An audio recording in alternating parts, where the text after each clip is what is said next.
I think that I think my confidence, it was almost a level of, especially with regard to like religion and spirituality, I had an arrogance and a confidence about what I knew or what I thought I knew for sure. And that has changed considerably over time. Not just, it wasn't just, the change wasn't just a function of time, it was also a function of exposure to different people, the different places I've been to and countries I've lived in. Hello everyone, welcome to another episode of Catchup, and this week our guest is Miss Gina Leslie. How you doing? Hi, I'm good. And you're good? Yeah. And we're here in Brampton, Canada. Again, big up Mr. Curry for the location and the studio. We appreciate it. All right, so we start by asking, what year did you graduate? 2003, and that was from Ep36. Sorry, remember German saying graduate from upper fifth. Because you repeat Lord Jesus. Oh, Froggy. Like the one Mr. there. Dutch Emperor. Can't keep up with and name them. Mr. Tweed, Lord of the Tweezers. Oh my I don't know if you God. watched his episode yet. His episode is a hot mess. So you're going to give everyone a high-level 30-second overview from graduation till today being in Canada. Oh, that's a long story, but I'll try and keep it short. Milestone. Went to the US because my father suddenly realized I had to go to university. He was very surprised when I sent him the UE forms, and all of a sudden he was like, "What do you mean you're going to university?" I'm like, "Yeah, I graduated. It's time." So he sent me off to the US for college. Okay. This is a man who did not have a passport and had nothing to do with the US before. That's another story. And from there, I did finish college, worked for a year, went back home to Jamaica for 3 years, worked a lot of like technology, not-for-profit jobs. Then came to Canada to do my MBA, and I've been here ever since. I've been here for 7 years. You like it here? Sometimes. It's cold. Yes, Cold, there's winter. always that one point in winter, especially like January, February, where me just want to stand up in the road and bawl. Honestly, I'm like, why am I here? Heck, but why me yard? But in the summer? In the summer, it's beautiful. It's really nice in the summer. Not so much in the winter. Not so much in the winter. So your location is in Brampton? No, I actually live in Toronto. You live in North Toronto. America. All right. I did live in Brampton when I just came here, though. For the Yes. first 3 months I was here. Yeah. Okay. Family? Family, no family immediately in Toronto, all over. My family is very big, but we're very close. Yes. So my brother is home now for a bit still with my parents. He was living overseas for a while. He was in Thailand for like 4.5 years and then went back home to help my parents with the business. So he's there now with my parents. And I have family all over. Yes. Literally all over the world. Work. I quit my job about 6-7 weeks ago. Ballsy. Yes, because it was on the verge of killing me. And no, I'm not even joking. No. It was impacting my health. It's okay. I understand. Yes. It got to that point where I said, you know what? Enough is enough. It's not worth it. And at the time, before I even quit, I had started my own online venture part-time. And so I'm just doing that now and mentoring startups on the side on a volunteer basis. So yeah. So tell us about this business. It's in the health and wellness industry. And I started it because I've always known that you need multiple streams of income if you're really going to thrive, if you're really going to prosper, because working for somebody is not going to get you to where you want to go. And my parents have always been able to use the wealth that they created from their own businesses to support not just my family, but a lot of people outside of the family. And that's their legacy that I want to be able to carry on. So I said, you know what, let me do this, because I'd always thought of other business opportunities, but they were always too expensive. And so this opportunity came along to basically buy an online franchise of a 40-year-old company called Arbonne. That's been in the sort of natural health and wellness space for a long time, for about 40 years now. So it's all Swiss formulated products, nutrition, skincare, bath and body. I love the nutrition products because I weight lift. And so for me, it's a big deal. The nutrition is the best part of the product line for me. How long have you been doing that? Not too long ago, I launched like August or September. Yes. So just a few months, but it's been an incredible learning experience because all the other women in the network who have been doing the business as well, everybody is encouraged to invest in personal growth at least 15 minutes a day. So just that alone has made it an incredible learning experience. And I've worked in the startup space with small businesses, with entrepreneurs for a long time in different capacities, but none of those experiences could have prepared me for this. And even working in my family's business growing up, nothing could have prepared me for this. What's your biggest lessons learned from the business? The value of perseverance. I thought I was tenacious until I started this business. Because let me tell you, there are some days when I'm like, what have I got myself into? And I listen to a SoundCloud podcast from somebody who has been doing the business for 7-10 years, or another entrepreneur from a completely different business, or I'll read a book and I hear somebody else's story, and that helps me get through that day. Are you motivated to right? Or like last month, for example, when I needed to hit basically like $1,000 worth of sales minimum in order to stay in. Long story short, that's the target that I set for myself that I needed. And November 25th, I was at like $325 worth of sales. And literally the last 5 days of the month, I got to like $1,000 and something. And I was like, oh, this is things, miracles do happen. That's how business is sometimes. You just have to keep going. Because sometimes people that you don't expect, you talk to somebody today and in 4, 5, 6 months, they call you back and say, oh, I remembered about you. Let's talk about XYZ. And they're ready to make a sale. So bodybuilding. Did you say bodybuilding? Weightlifting. Yeah, bodybuilding is sort of a version of that, but that's more like competitive. And, yeah. So weightlifting in terms of the way how you exercise. Yeah. So we'll probably get to this. So I've always been fairly active. But then there was a time, they got to a point in my life where I wasn't as active as I wanted to be, and I lost the motivation to even do that. And so for my own health, I got a personal trainer, and I gave him carte blanche. I said to him, listen, for me, the biggest thing for me is the accountability. I just need to make sure I'm in the gym at least 3 times a week, minimum 3 times a week. So he said, all right, so he's gonna build me like a truck and train me like an athlete. And that's what he does. So I weightlift. That's his thing. That's what we do. Everybody, right? I'm sure I covered up all this material. But I'm sure you call out a door. Yes. Oh my God. So if they want to find you, how do they find you? The website, well, I'm on Facebook and fairly accessible. They just send me a note. If you just link me, I'm gonna know you from no way. That is no, we're not going to respond. And the Facebook name is? Gina Elizabeth Leslie, my full name. Gina Elizabeth Leslie. Right.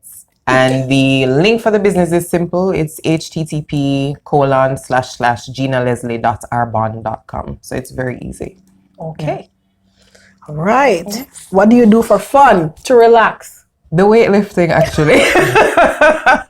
And that's sneaking suspicion to that. And I paint. I took up painting about a year and a half ago. So painting with wine or just painting alone? No alcohol? Just painting, no alcohol. I like to paint I can understand. The alcohol adds a bit of inspiration, so I get where you're coming from. But no, I just paint abstract art, a lot of abstract work. Yeah. Let's talk about your favorites from high school back in the day. Favorite teacher, subject, and memories. Who was your favorite teacher? My favorite teacher was Miss Romance. Yes? We used to call her Pollo Frito because there were a group of us. She taught me all through Mannings, from second form all the way to upper 6. I had her for Spanish every year, all through Mannings. And there were a group of us that took class with her, maybe like 4 or 5 of us that were in her cohort in a Spanish class with her every year. So we started calling her Pollo Frito because we had a habit in class. Because we were so familiar with her, she would ask us a question or ask us to start to have conversation, and all we talked about a fried chicken in a Spanish class. And so because of that, I think it drove her crazy. Our response was always Pollo Frito y arroz, which is fried chicken and rice. So after that, now we started calling her Pollo Frito. So sorry, Miss Romance, it's a term of endearment, I promise. Favorite subject? Favorite subject? Oh dear. I don't think I had a favorite subject. You take to be Spanish. honest. Me can't even do English. From year after year, go to sixth form. You know how much people take Spanish straight to sixth form. I mean, your Spanish come out your mouth. You just do it just cause. It's funny because in retrospect, I don't know why I did it for so long. I don't know if it was because there was that group of us and we got close and all of us, we just always took Spanish with Miss Romans. Yeah. It was nice. It was fun. Spanish class was fun. The literature books Loco, that's Spanish. Yes. Okay. I still got it. Memories. Favorite memories? Cadet unit and performing arts. You did a cadet? Yeah, I was in cadet for like 3.5 years. First form through like fourth form actually. Why? Hear the joke now. When I joined cadet unit, it was a group of us who had come from the same primary school, and we all went to like the orientation thing that they had the first week, our first 2 weeks at Manning's. And I think of the 4 or 5 of us who went, only myself and one other friend stayed. Actually joined the cadet unit, but it was interesting to me, and it was a new challenge. And training was. What was your favorite part of it? The training was fun, and the camps were fun. I know you don't believe in Nackia. Honestly, I promise. The camps were fun. Man. So was Camille in there when you were there? And Anwar? Yeah, man. That's when Anwar was our staff sergeant. I had a lot of respect for Anwar. Don't be afraid of Anwar and Camille. Everybody did afraid of Anwar, but they kind of really afraid of Camille. But you respected them. That's the thing. They earned a lot of respect because when Anwar left, did. Yeah. I cannot say. I must say. Right. Like me feel like me need to be straight out missing them. I come like, They did illicit fear, right? Like, they say that much. Bro, so like really feel me see Anwar interview Anwar. Even when me see nothing, I'm like, I feel like I'm going to be like, what? It still have this effect. I need a change. Oh my goodness. So what words would you use to describe your personality back in high school? Wow. Very easily conservative and quiet. I was very quiet and very conservative. And today? Today, not so much. I'm much more of a free spirit now. Yes. Definitely not as quiet, much more assertive. My brother calls me a fighter, but I think that's every woman in my family, especially on my mom's side of family. All of us are fighters. That's how we are. Yeah. Is there something that you used to believe about yourself that now you look back and say that was totally bullshit? Or it has changed dramatically?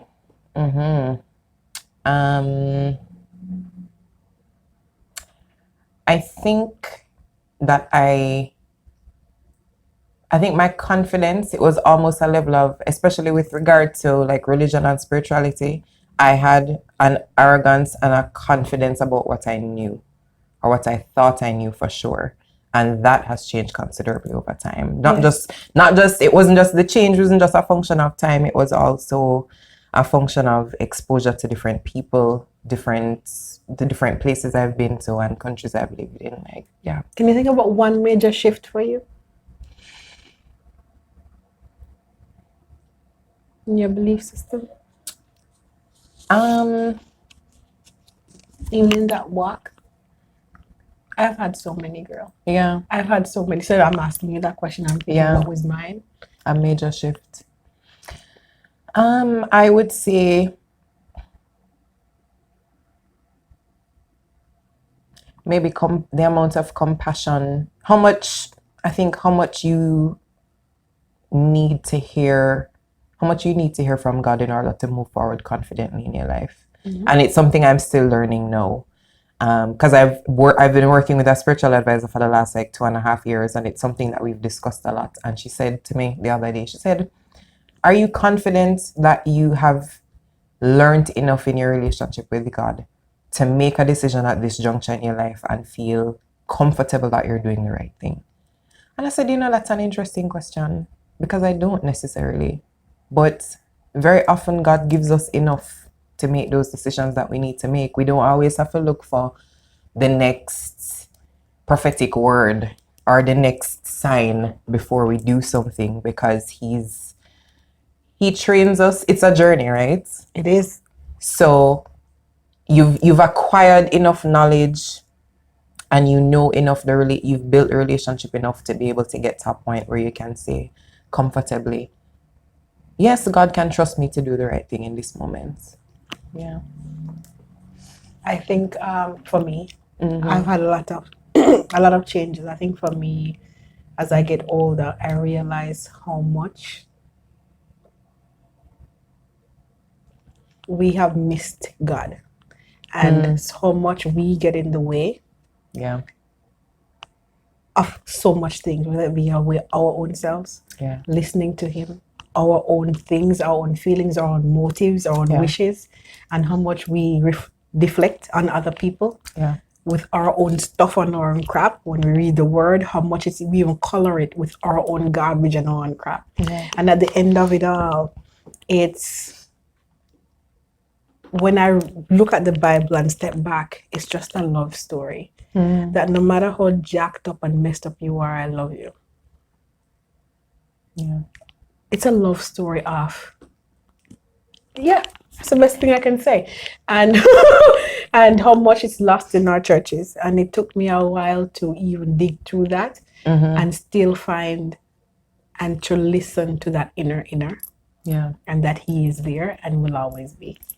Yeah, and that's I don't even want to use He. Yeah. Honestly, I struggle with even using the word He because I'm beyond He. Yes. I am beyond He. And this episode is not long enough for me to tell you where I am. But all I know is that there's so much more. We think we know. We think we know. We often think we know. And we don't. And He's so, and it's so much bigger and so much more awesome and more complex. And anyways, I digress. What advice would you give your younger self back in high school?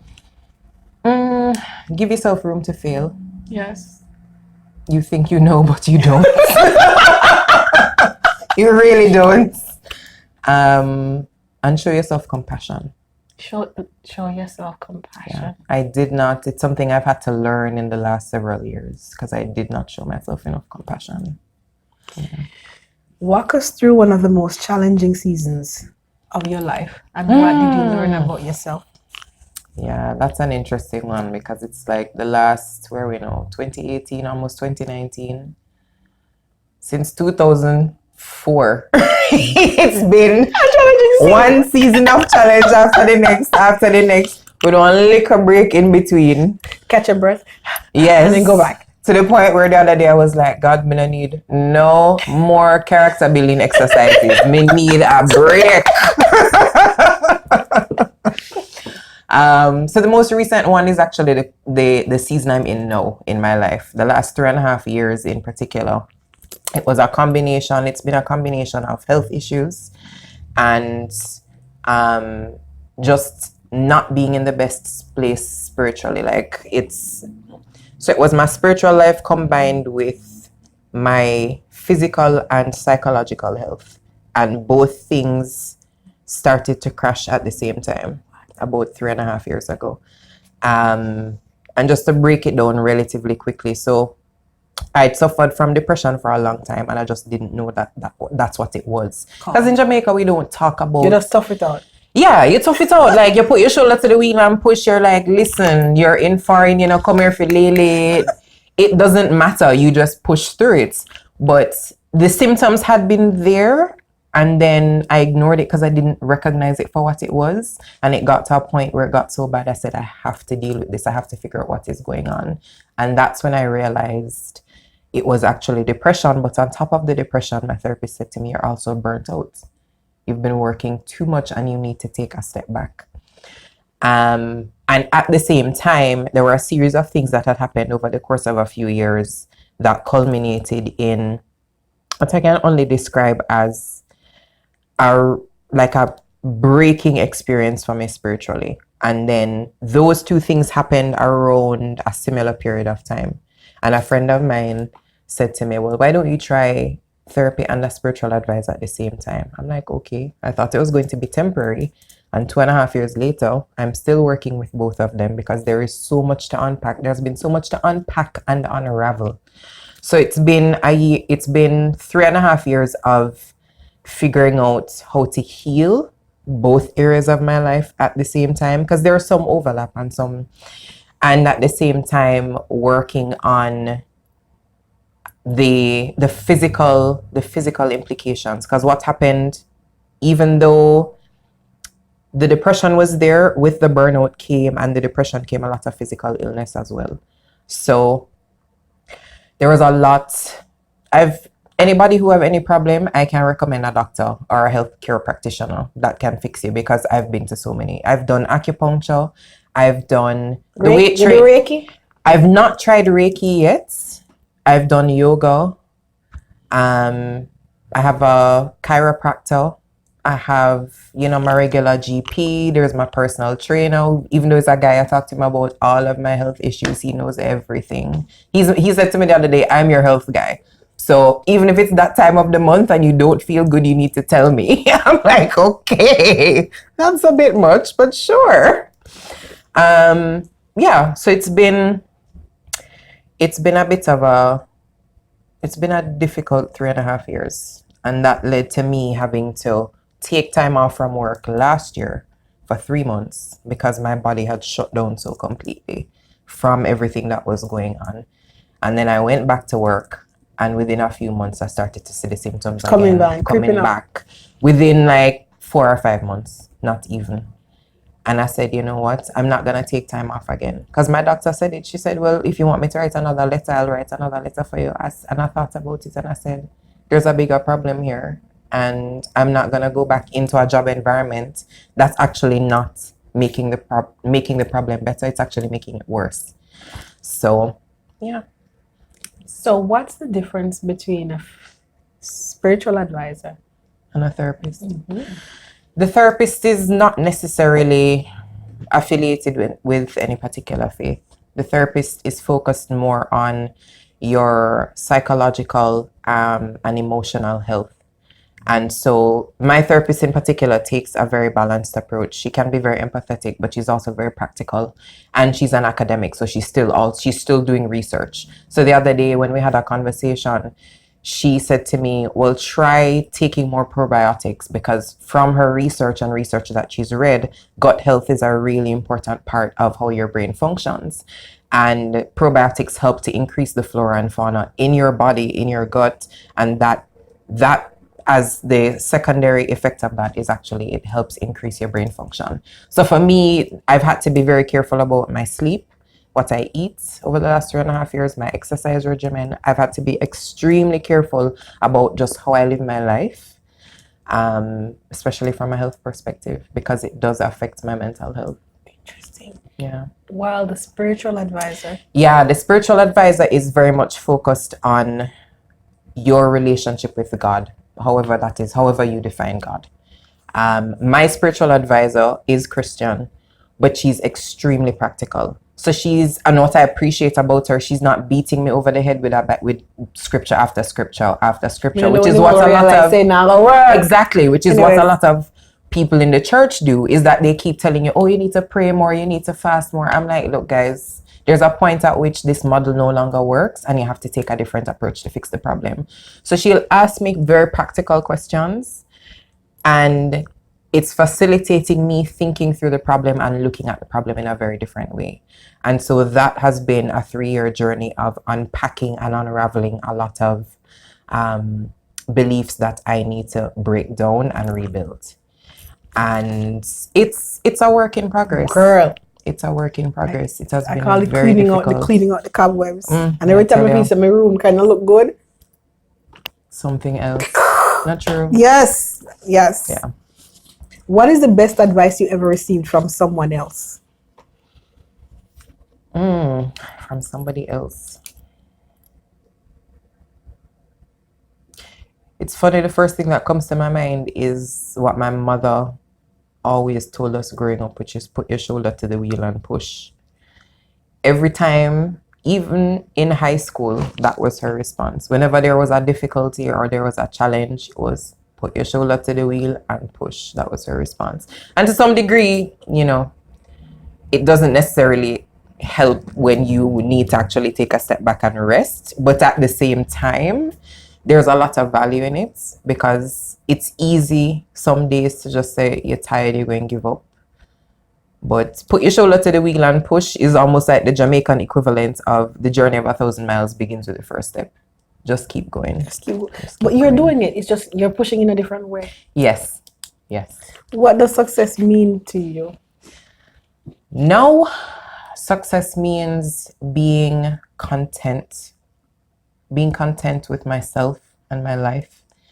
Feeling like I have a sense of purpose and living in that purpose. That's success. That's it. Yeah. Just being well and living in purpose. What are you most proud of?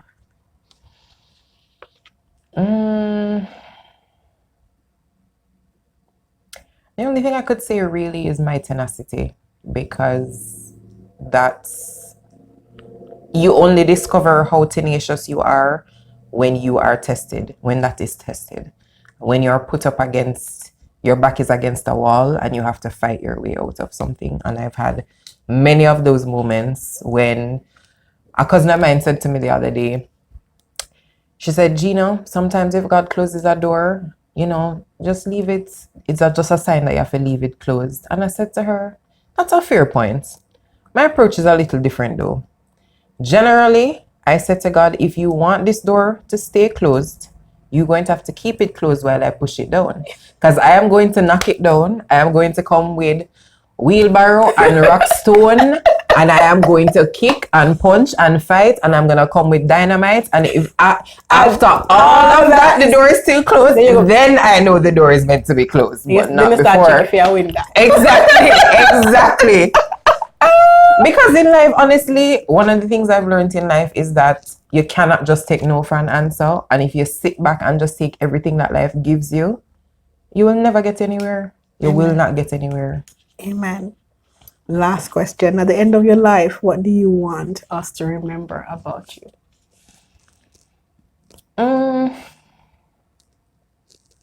That I was generous and that I treated people like people.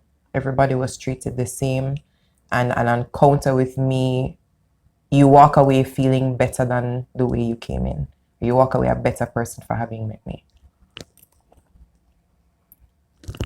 That's it. So I'm going to close the episode. Thank you so much for saying yes.